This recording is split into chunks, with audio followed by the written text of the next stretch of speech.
Yo, what is going on, guys? It's Ash here, and so this is the morning after our beautiful win, of course, to Benfica at home. 3-0. Here are the boys right here. These three, oh my god. You can't make this up. Like, at the moment, we are so unbelievably good. Obviously, after the game, I went on sort of like a post-match interview, like I normally do, a post-match review, sort of on the football terrace. You'll be seeing over there was like 8,000, 9,000 people watching. I normally go on there, especially after Newcastle games. I try and get on for like England and other things. I'm normally on like the top 6 show, which is either on the Monday at 6 p.m. or Thursday at 6 p.m. So you can probably see me on there. But what an unbelievable game of football. Anthony Gordon bags a goal, thank God, because he's been looking... He's not been looking prolific as what he usually is. I will say that. However, he's got his goal today. Well, yesterday. He's got his goal yesterday. Unbelievable. Harvey Barnes. I always said this man is so unbelievably good. He's came back, obviously. He always has this thing where he looks so good as like a super sub where he comes on like the 60th, 70th minute and he just scores unbelievable goals. We'll get into them. Nick Volta Marder. This man right here. What a talent. Volta Messi. What have I said from day one? I said this from day dot. It was one of the people I highlighted needs to be on our radar. It was someone who was on one of the people I was looking for, along with Pav that we played against today. That was made that didn't really get any service, but that was down to how good we played. Then obviously some likes of other people like Samu, obviously which obviously we'll go through. First of all, we'll quickly talk about just discussing this for a couple of seconds. Sandro Tonali is happy at Newcastle United and is open to signing a new contract. That is unbelievable. Like, this is exactly what we need as Newcastle fans. Keep our strong players. Can't let people go like the Isak situation. If we can get Tonali down, absolutely one of the best things we can do. If we can keep the likes of Bruno, Tonali, obviously our main up front players. Obviously Voldemort just signed, so he won't be going anywhere anytime soon. That's it's for big money. So yeah, we need to keep our good players, bolster it with like what we've been doing. We'll have a quick look at this. Look at where we are. Obviously, there's a couple games still to play today. You'll see like down here the likes of Liverpool against Frankfurt today. So there are still a few games to play. However, look at us in 7th. How crazy is that to see that? A goal difference of +6. Bear in mind, most of that has been over our last 2 games, where we smashed Union, 4, and then yesterday was 3, and then we had 1 against Barcelona. It's been crazy to say the least. Well, Gordon got the 1 against Barcelona, 2 against Union, and then 1 against Benfica. This man is smashing it in Europe at the moment. So, obviously, Voldemort has smashed it in the Prem. He set up a lot of these goals. Like, oh my god, this man is so good. We have such a talent on our hands. We cannot let him go. The way he just backheels it, he does these silky passes, how silky he is on the ball, the ability he brings in like 3 or 4 players to him, and he still gets around them. It's crazy. It looks so weird watching him play. But we're going to go into this. We'll get into this first. However, we'll have a quick talk about some of these games. Look for the matches. So today, that's what's going on. So, quick little talk about. So I watched the... Where is it? Here. So I watched the Barcelona Olympiacos game. One of the worst second yellow card decisions I have seen in my life. Barcelona was 2-0 up. Olympiacos scored. Weirdest situation that, by the way. So Olympiacos scored as they went up to the halfway line to take the kickoff. The VAR got involved and pulled it back for a handball for a penalty against Barcelona. And I was like, what the hell happened? Olympiacos scored, because I was like, obviously if it was the other way, if like the attacker handballed the ball, rightfully rolled off. But I was like, what? I would never been so confused. But it turns out the goal would have been disallowed for Daniel Podence because there was an offside in the lead up or something. So the handball from the Barcelona defender basically made it right. So good call that. It was very weird looking at it because the referee didn't speak as well, like they normally do when they're mic'd up. So yeah, that was a bit strange. And then the second yellow card when they got the goal back was one of the worst yellow card decisions I've seen in my life. And it was a second yellow, which resulted in a red, which meant VAR could not get involved. Shocking, VAR needs to be able to still get involved if it's a second yellow that results in a red card. They shouldn't be giving out. They shouldn't be, because that ruined the game. Once that happened, Barcelona kicked off, and yeah, it was an unbelievable. As you can see, the day. I think there was like 45 goals or something in this day. But obviously, we're going to be getting into the big game: Newcastle versus Benfica. Jose Mourinho back at St James's Park. Obviously, the affiliation we have with him, heavily linked with probably being one of our managers at some point, especially since the takeover. But we played unbelievable. As you can see, just from here, we had most possession, high. We had nearly 3 expected goals, which is what we have. So indication that we're creating the big chances to get the goals, which is always good. Because you can get low expected chance and get an unbelievable goal that changes the game. However, we were pushing to make the potential of us scoring higher, which is very nice to see. Total shots 19-7, big chances 5-1, as you see from here. But what we're going to do, we'll go into the lineup. What did I think about the lineup? Again, I still can't believe how somehow Eddie Howe's done this since Tino Livramento's off and Lewis Hall's had that hamstring niggle, which obviously he said he should hopefully be back soon. But Dan Burn, who's been playing this left back situation, it's so weird watching this. But there is one thing I am fed up on. I beg, some way, stop getting this man to take long ball throw-ins, because we need him in the box. We need him that's getting the delivery of the long throws too on the head. But either way, right, Nick Pope, oh my God, this man. Look at this. This is where the ball landed. He threw that over arm, one arm, to here. That's crazy. A lot of people can't kick it that far. That's the first time it bounced. And then obviously, this was the second goal that Harvey Barnes got in. Had a long way to go, as you can see, he's a bit far out. He ended up Megson the keeper. Unbelievable from Harvey Barnes when he came on. But we're going to get into this. We'll work from the back and go forward. Nick Pope again.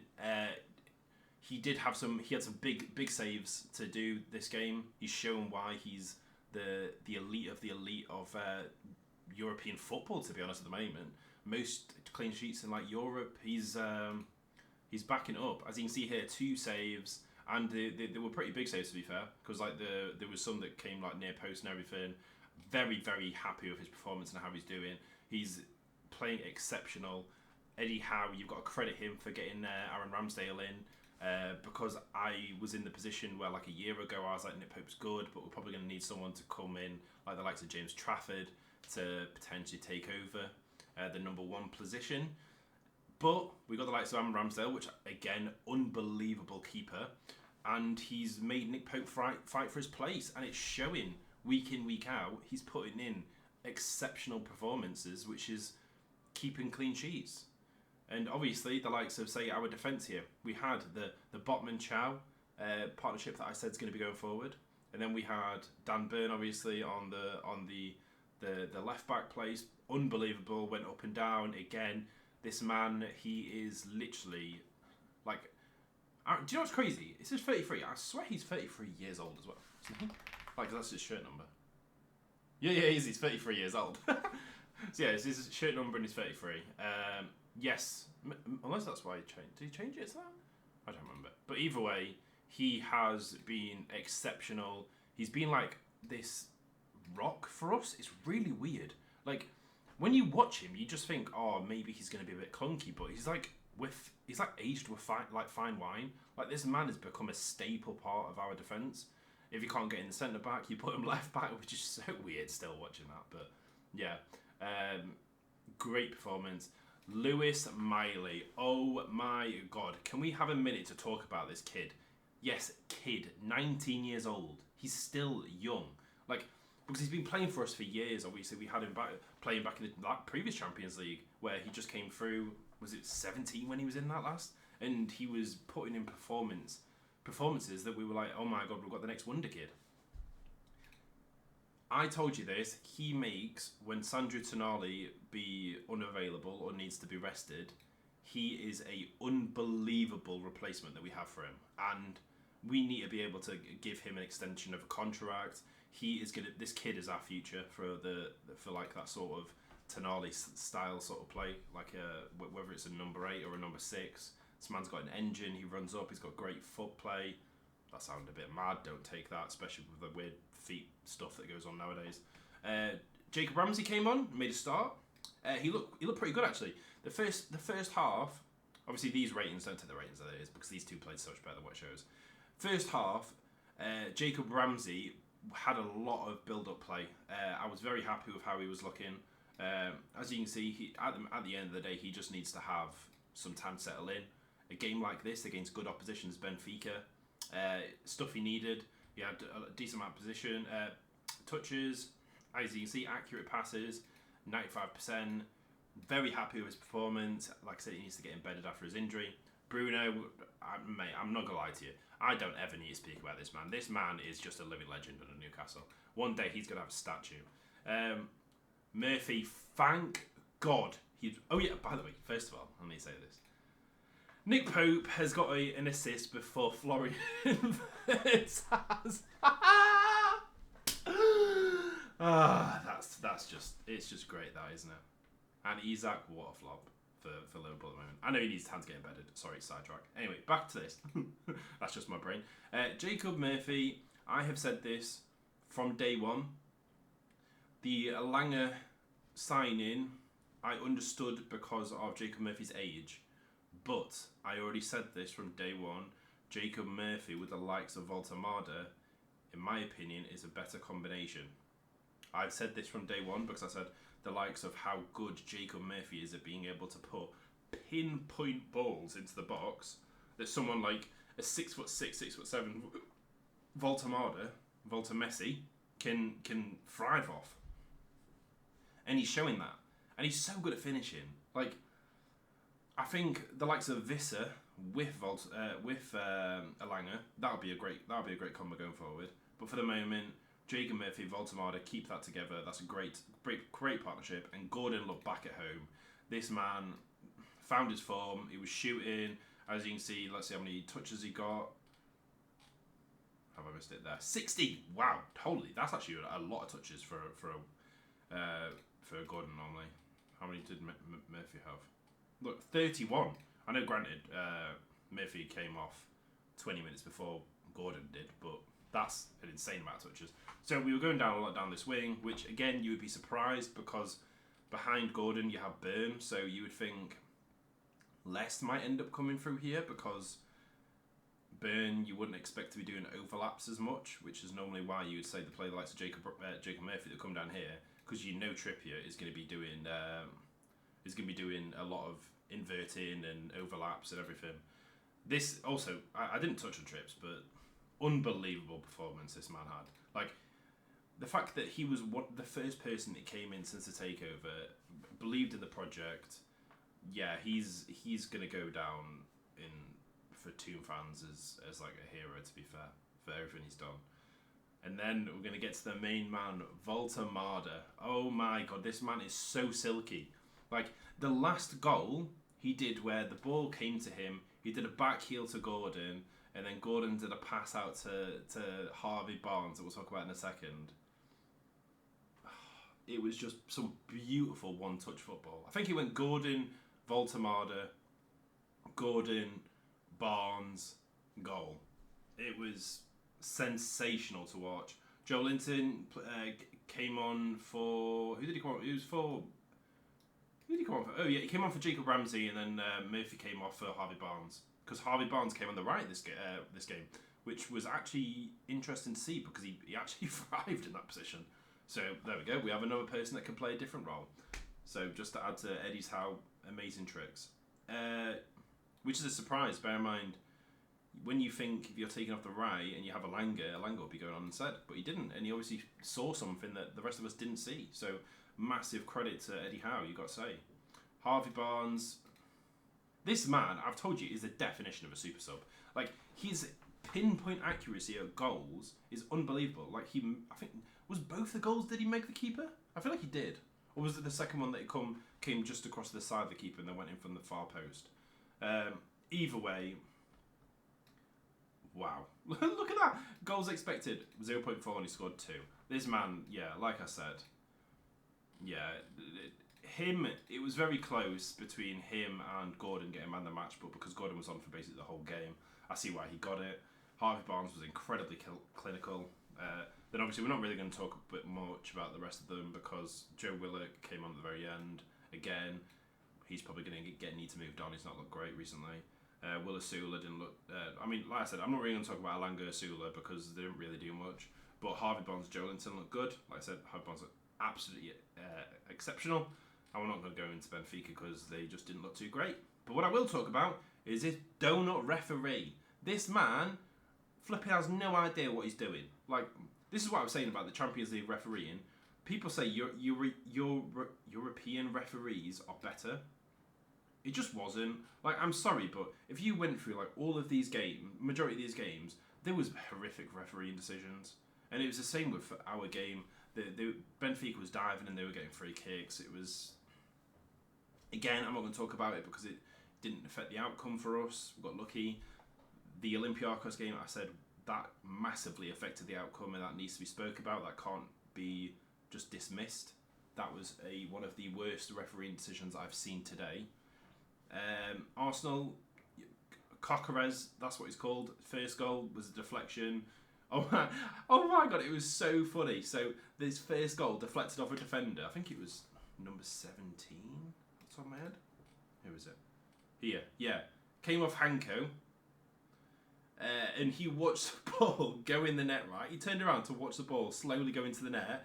He then saw it go in and then jumped on the floor and grabbed his foot. I am not being funny. That was terrible simulation. Like the fact he literally just stood there and watched the ball go in and then went, like what are we doing? Like come on, the simulation needs to start like actually getting yellow cards. And then Coquerez, the reason why I'm calling him Coquerez is because Bro scored with his groin for the second goal. The ball came across and he just thrusted his hips, which I've got to respect, to be fair. Yeah. And then so all the English teams were doing very well. Man City won away. Obviously, like I said, the likes of Newcastle won at home. Arsenal won at home. One thing this is showing is how amazing English teams are at the moment. The level of the Premier League is insane. I really wouldn't be surprised if every single English team got through at least into the knockout stages. I'd imagine half or more than half will get through the knockout stages as well. Obviously, depends on how many are in it.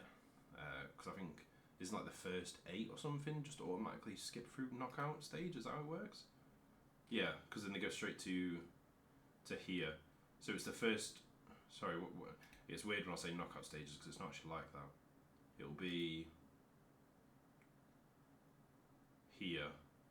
So it's whatever team comes here, plays each other, and then it's Champions League format at the moment is a bit confusing. I think I'm a big fan of the format, the way it is before the knockout, because it's just so many teams playing different teams. It's an amazing format. You get to see them. Harry Kane, what a player, man. He's just stepped up his levels. But yeah. Anyway, I'll end it here because it's been nearly 20 minutes. But what I want to say is, wow, what a performance by the Toon. Obviously, when we're at home, it's such a different atmosphere. We're able to control the ball a lot. We make it so difficult for teams to come and try and break us down. We have such a high press. We have the ball high up the pitch. Such credit to the likes of this team and Gordon. Hopefully, he can start picking up some form. If it's just in Europe, I'm still happy about that because we've got players performing elsewhere on the pitch. Voltemada, this man, unbelievable. He is only 23 years old and has so much more to show. And Johan Wissa still needs to come back. So yeah, we've only got upwards to looks. Either way, guys, much love, and on to our next game, which is going to be an interesting one. Yeah, we've got the likes of Fulham away, West Ham away, Brentford away, City at home, Everton away. These games are difficult, I would say. Fulham at home for some, Fulham away. Oh no, Fulham at home. Sorry, Fulham at home is normally an okay game for us actually. So if I had to quickly say these results, I would say win,